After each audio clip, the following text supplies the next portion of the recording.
Estimados televidentes, tengan ustedes muy buenas noches y bienvenidos a esta nueva edición del programa televisivo Economía y Sociedad, a cargo del Centro de Estudios Superiores Universitarios, CESU, de la Universidad Mayor de San Simón. En esta oportunidad me es sumamente grato, es un honor para mí contar con la participación del magíster Freddy Arancibia Andrade. Él es licenciado en Antropología y magíster en Educación Superior. También es consultor en Historia, Cultura y Turismo, con algo de pasión especial para el turismo. Es docente de posgrado de la Universidad Autónoma de Tomás Frías de Potosí. Estimado magíster Arancibia, muchísimas gracias por estar en el programa. Bienvenido. Yo soy el agradecido y un placer conocerlos, estar en este prestigioso canal académico.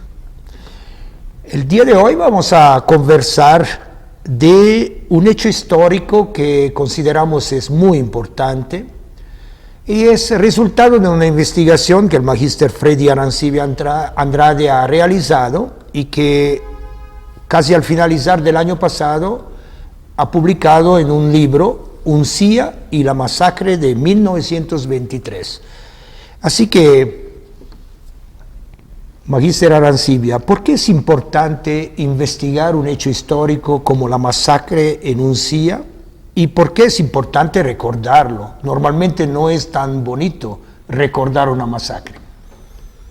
Es cierto, recordar este tipo de acontecimientos trae dolor, pesadumbre, ¿no?, en las generaciones futuras, que en este caso son las nuestras. Pero es necesario dentro del sistema de las ciencias propiamente. En el plano del turismo tenemos que enfocar los temas con certeza, ¿no?, los lugares precisos, los momentos precisos.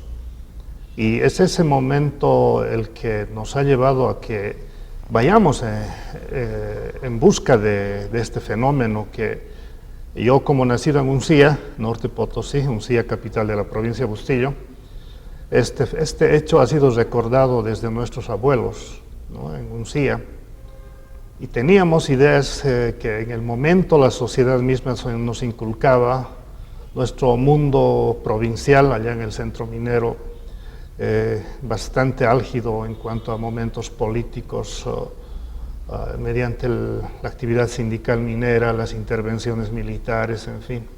Pero hubo una necesidad de ir a la búsqueda real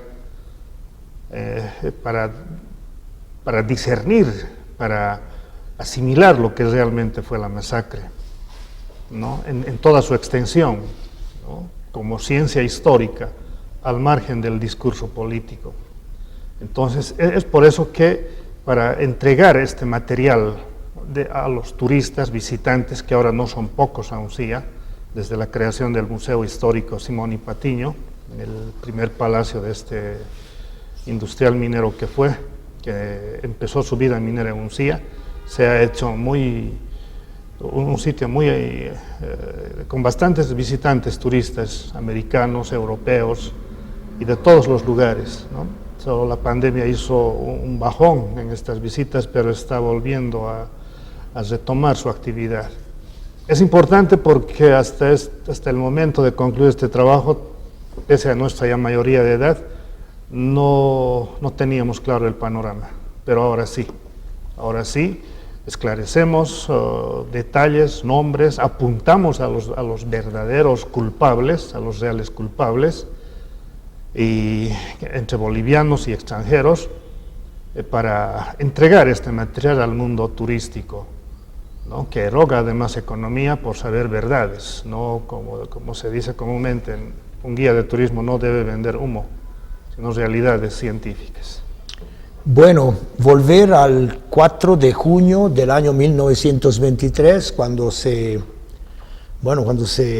llegó lamentablemente a contar históricamente con esta masacre en Uncía, pero vayamos conociendo qué contexto político, social y económico se tenía en Uncía en aquellos años, Bueno, ¿qué tipo de sociedad, qué tipo de economía se tenía en aquel entonces? Bien, para 1923 Uncía ya era una ciudad de características sui generis.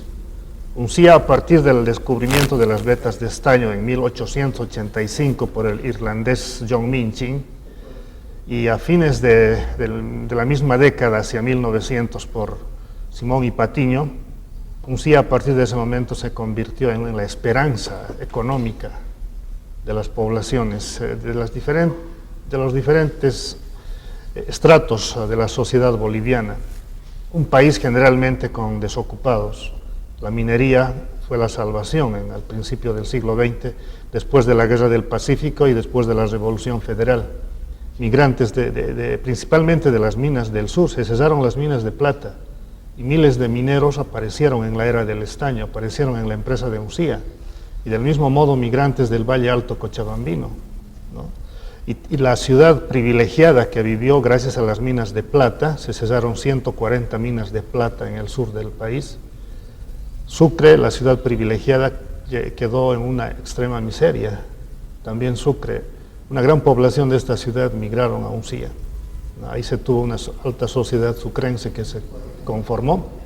Y además, migrantes de Europa, Asia y África.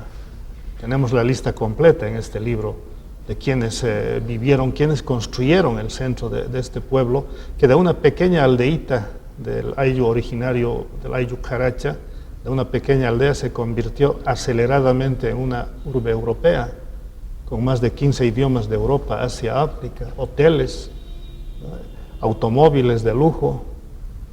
En realidad, y para 1923 Uncía ya tuvo un aeropuerto, tuvo aviones, tuvo ferrocarriles con vagones para pasajeros de primera y segunda clase, vagones metaleros de carga, en fin.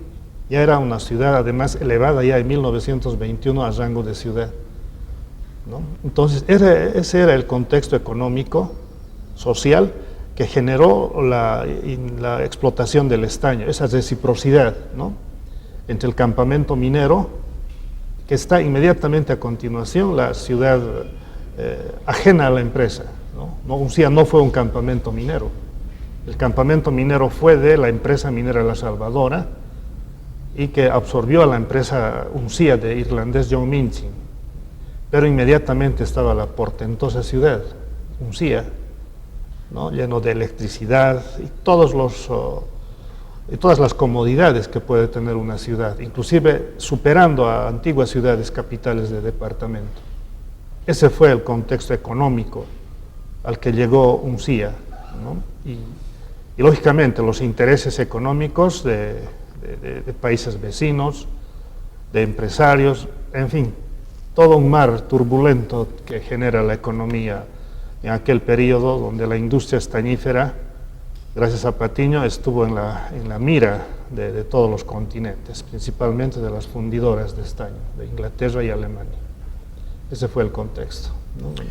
40.000 habitantes más o menos, ¿no? Alrededor de 40.000 habitantes, ¿no? Vamos a ver, por ejemplo, que solo la empresa tenía 4.000 y algo más de trabajadores, ¿no? Que 5 miembros por familias, ahí nomás tenemos más de 20.000 habitantes solo en la empresa. Y la urbe, ¿no?, la sociedad civil, ajena a la empresa, ¿no? Esto observamos, por ejemplo, en algunos libros donde indican que hasta Uncía fue de Patiño. No, en Uncía estaban otros emprendedores croatas, italianos, ingleses, árabes, con una gran industria, con un despliegue de iniciativas privadas sorprendente. Esa fue la ciudad de Uncía, lógicamente en reciprocidad con los habitantes del campamento, el intercambio económico que hubo en ese periodo. Bueno, llama la atención entonces, si estamos en una ciudad tan pujante, en una sociedad floreciente, ¿por qué una masacre? ¿Cuáles son los antecedentes de la masacre? Bien, los antecedentes, hemos hecho hincapié en la economía generada por la explotación del estaño. Aquí vamos a tomar el punto de partida el tratado con Chile del 20 de octubre de 1904, ¿no?, donde el presidente Ismael Montes abre las puertas. En sí, el sistema político boliviano abre las puertas a Chile. Y en 1906, Chile ingresa a la región de Uncía, no propiamente a Uncía, sino a todas las regiones estañíferas de Bolivia. Y todos los yacimientos de estaño en producción en Bolivia pasaron a poder de Chile. En Santiago de Chile y Valparaíso se organizaron empresas exclusivamente para administrar las minas de estaño en Bolivia. La única empresa que no fue de Chile es la Salvadora de Patiño en Uncía. En 1906, la compañía Yayagua, la compañía estañífera Yayagua, fue conformada vecina a Uncía, a 8 kilómetros al norte. ¿No? Eso también observamos, porque Uncía y Yayagua no son la misma historia, son diferentes, completamente y marcadamente diferentes. Entonces se posesionó en Yayagua la compañía estañífera, y los propietarios fueron los más grandes industriales, políticos y empresarios de Chile. Y a partir de ese momento Yayagua fue administrada desde Santiago y Valparaíso, que hacían poco caso de las leyes bolivianas.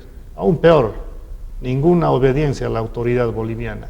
Como capital de provincia, Uncía tenía el poder judicial, la fiscalía, el ejército, la policía, pero para Chile no existían estas autoridades. Ellos obedecían a las leyes chilenas.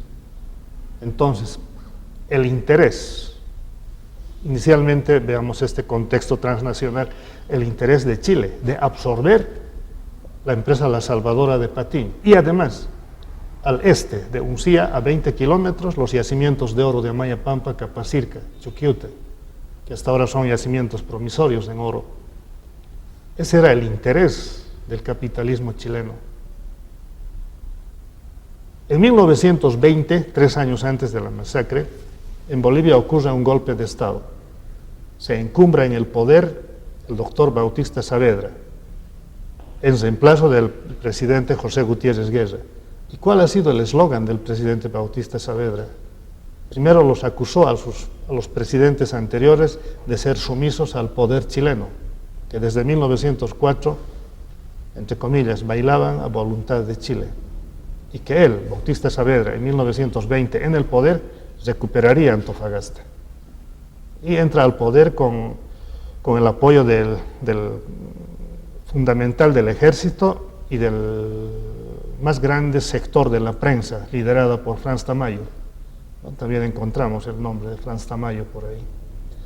Entonces, pero una vez en la presidencia, Bautista Saavedra, y aquí en el libro hacemos hincapié, Bautista Saavedra muestra inesperados tratos diplomáticos, inclusive con Chile, y su eslogan de recuperar Antofagasta del usurpador chileno quedó en el olvido.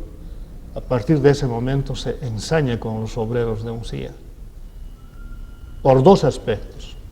Primero, Joseph Barnadas, Gunnar Mendoza, Juan Coy, Guillermo Lora, indican ya que por el año 1900 quiere dejar su cargo.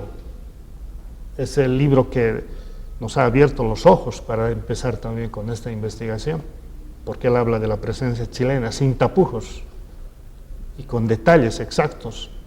En 1905 ya se hace presente en Uncía la primera unidad militar, el Regimiento Sucre, que viene también de Sucre. Es la ciudad más pobre. Oleadas sucrenses aparecen en Uncía, la misma aristocracia procedente de la era de la plata aparece en Uncía. Y la presidencia de Bolivia aclara, indica que se trata de la presencia del ejército para custodiar las ingentes maquinarias que tiene la empresa La Salvadora en Uncía, el ingenio Miraflores, los motores alemanes diésel, los andariveles, los ferrocarriles, en fin. Pero en realidad se trataba de que, como dice Joseph Barnadas, Gunnar Mendoza, Guillermo Lora, reitero, que fue porque ya en los sectores de los trabajadores y en sectores de extranjeros, comerciantes de Uncía, se empezó a hablar palabras raras, desconocidas a esa temprana edad sociológica. Las palabras fueron huelga, lucha de clases, asociación, y que fue por esa la presencia del ejército. Y en 1910, y con claridad también expresa Josep Barnadas, en Uncía ya existieron anarquistas españoles con mítings en las calles y callejuelas de Uncía, en las plazuelas de Uncía, ¿no? Y esto nos llamó la atención muchísimo al encontrar estos documentos en Sucre, en el Archivo Nacional de Bolivia, bajo orientación de Gunnar Mendoza, ¿no? en Sucre. Y entonces, ¿qué iba pasando en este aspecto? Los jóvenes bolivianos de interior mina, exterior mina y trabajadores por su cuenta. Aquí vamos a poner a trabajadores por su cuenta, a los que trabajaban en la mina sin ser trabajadores, los jucos, que no eran pocos. Ellos eran los que vitalizaron la sociedad civil de Uncía. Los extranjeros compraban ese mineral. Jaime Mendoza, en su libro Las tierras del Potosí, habla muchísimo de los jucos, ¿no? que es una sociedad subterránea, pero que vitaliza la vida misma ante la dejadez del Estado. El Estado no crea fuentes de trabajo. El ser humano y la vida misma tienen que buscar su cauce. El Estado pequeño burgués está en La Paz, en la presidencia, en las oficinas, pero los mineros están en la mina, ¿no? Las poblaciones mineras están en los centros mineros, no en el centro de La Paz, ¿no? Y sobre ello, ya estos anarquistas españoles, croatas, italianos, son el ejemplo para que la protesta pública sea contagiada a los bolivianos en Uncía. En los sectores obreros ya se empieza a hablar de este hecho.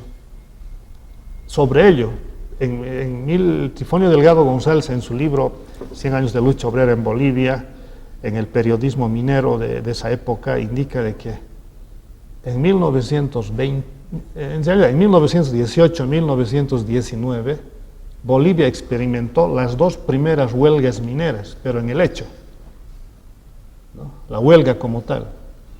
¿Y por qué fueron esas huelgas? ¿No?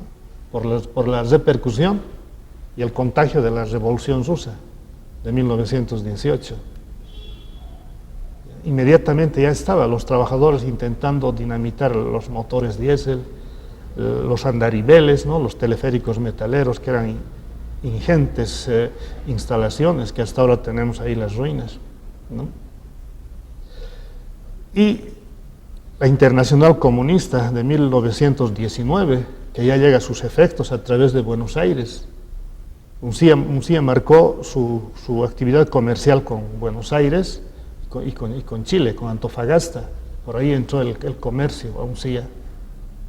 Y entre paréntesis, esa ruta que utilizaron los comerciantes extranjeros entre Santiago, entre Chile, Uncía, es la misma ruta utilizada actualmente por los autos chutos, entran por la misma ruta, ¿no? Está viva esa corriente económica desde aquella época, ¿no? Y a principios de 1920 aparece en Uncía Alfredo Palacios, un hombre nacido en Buenos Aires, con vivencia en el puerto de La Boca, en el antiguo puerto de Buenos Aires. ¿Y quién es Alfredo Palacios? Es el fundador del Partido Socialista Argentino, vinculado a la Internacional Comunista y a la Unión Soviética, conformadas la Unión Soviética. Ellos aparecen en Uncía, anoticiados por las dos huelgas anteriores, del 18 y del 19. Y ahí Palacios los arenga a los obreros, a la Unidad Obrera Internacional. Entonces, aquí encontramos, junto al peluquero Gumersindo Rivera, que es el autor del libro La masacre de Uncía, que publicó la Universidad Técnica de Oruro en 1967, ahí encontramos estas reuniones, ¿no? Que han estado vinculados, y estos dirigentes de la Federación Obrera Central Uncía de 1923 han sido teóricos, han sido bastante formados, sabían lo que estaban persiguiendo. Y esa noticia sin tardanza llegó al gobierno de Bautista Saavedra. Entonces Uncía se convirtió en el talón peligroso para el gobierno. Entonces, esta era ya la amenaza del comunismo en América. Y el punto preciso donde estaba ingresando esta amenaza era Uncía. Ahí estaba la empresa minera más grande de Bolivia, ¿no? Yayago era la empresa más grande de Chile, no de Bolivia, ¿no? Era el patrimonio más grande que Chile ostentaba en el mundo. Porque en Yayagua, en ese periodo de 1926 a 1906, 2 años después del Tratado de 1904, de 1906 hasta 1924, en Yayagua se izaba la bandera chilena, se cantaba el himno nacional de Chile, las bolsas de estaño tenían el escudo de armas de Chile, ¿no? Eso en Cancañiri y lo que es hoy Catavi. La gerencia Catavi fue la sede de los gerentes de la compañía chilena Yayagua, ¿no?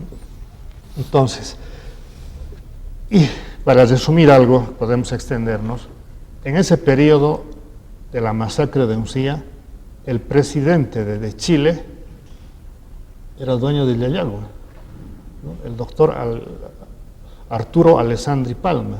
Entre sus ministros y hombres de confianza también eran propietarios de Yayagua. Entonces,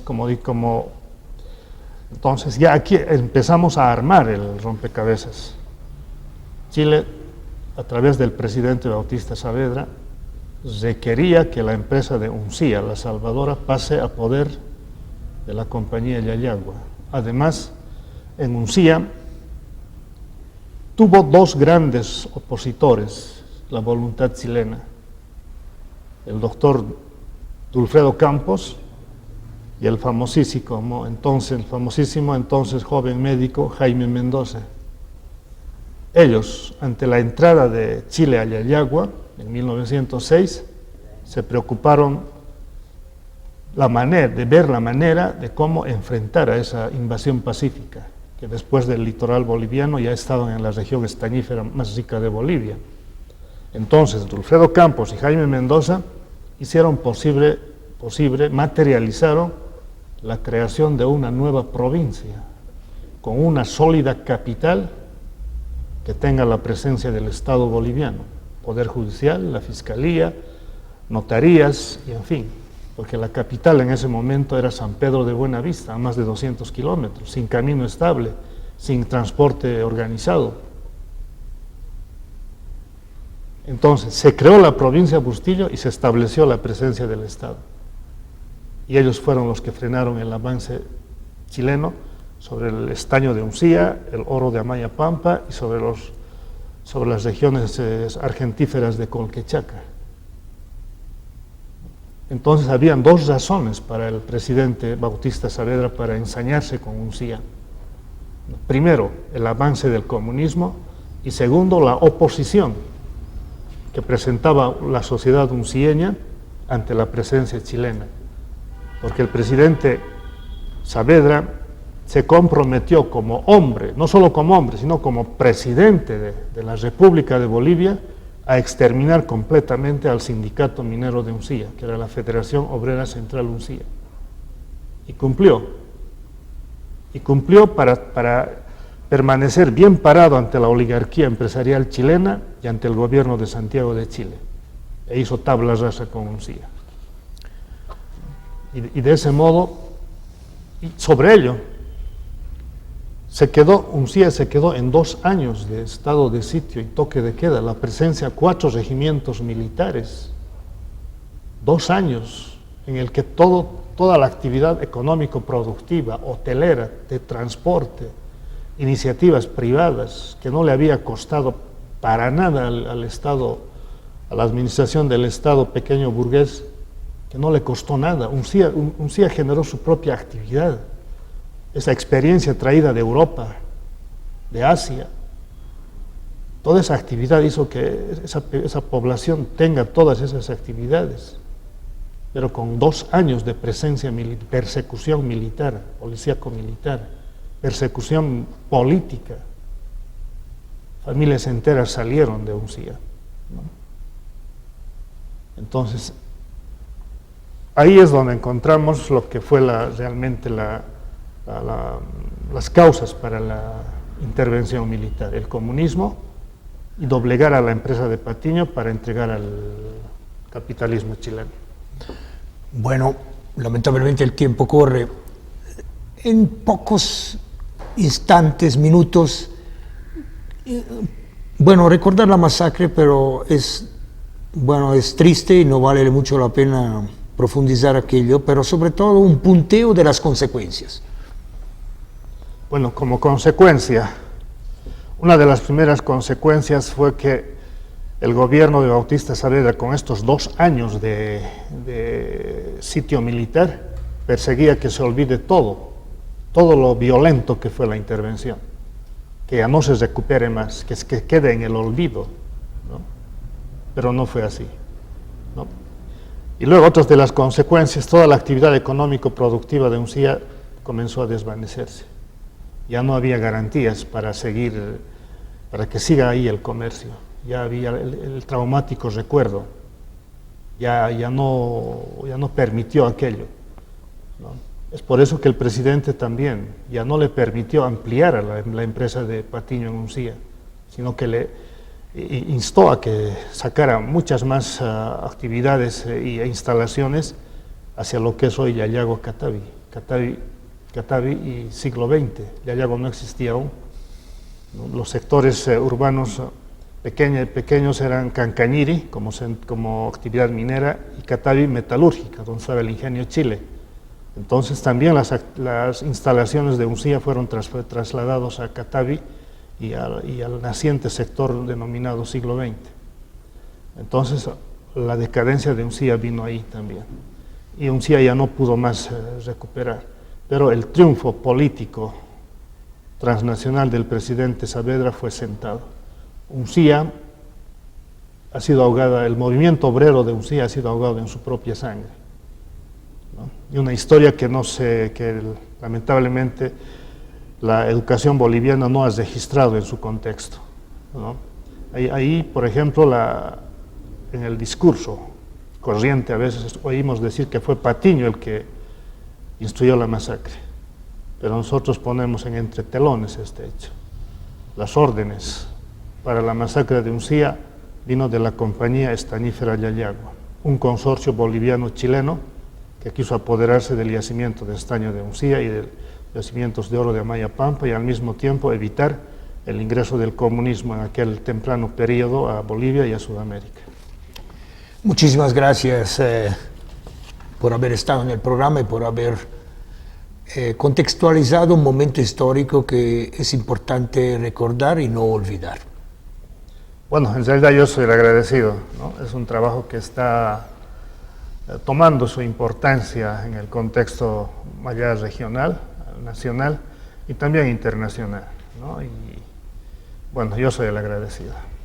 Estimados televidentes, el día de hoy estuvimos con el magíster Freddy Arancibia Andrade. Hizo una investigación muy interesante, lamentablemente alrededor de una masacre, y el resultado de esa investigación es el libro, la publicación Uncía y la masacre de 1923.